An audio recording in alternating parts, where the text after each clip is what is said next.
Hi guys, good morning. Sa amin, Christmas pa.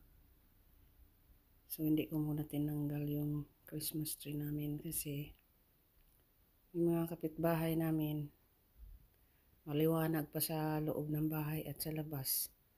So, mamaya i-video ko rin. Tsaka minsan, yung mga kapitbahay namin, hindi na sila nagtanggal ng Christmas tree. Buong taon na yan.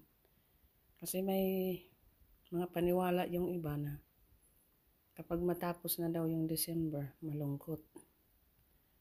So siguro ako, gagawin ko din. Sa lugar kasi namin dito, kadalasan yung mga kapitbahay namin nagtanggal ng Christmas tree. April na. So, dan sila masaya. Saka yung iba hindi na. So hanggang next year, andun pa rin yung mga decoration nila hanggang umaabot na ng ibang taon ng Pasko. So ito naman, tatanggalin ko din to, pero ilipat ko sa baba. Kasi gano'n naman kadalasan dito. Sa lugar na ito, nagtatanggal sila kadalasan ng mga decoration ng Pasko is April na. So hanggang ngayon, maliwanag pa sa labas, kaya hindi ko muna tinanggal. Wala namang reklamo si Richard. Ito ako yung gumawa nito. Kasi puti siya na socks.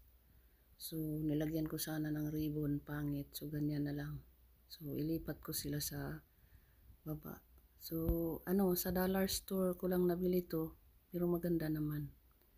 Kaysa bibili ka ng mamahalin. So ganun din naman ang decoration. So ako, ilipat ko to sa baba. So ayan yung decoration namin. Nandito pa rin.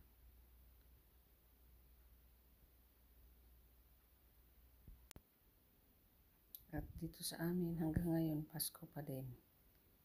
So ayan. Kasi totoo nga naman, pagkatapos ng Christmas, parang malungkot. So, gagawin ko na lang whole year ang Pasko. Makikita nyo, hindi pa ako nagtanggal.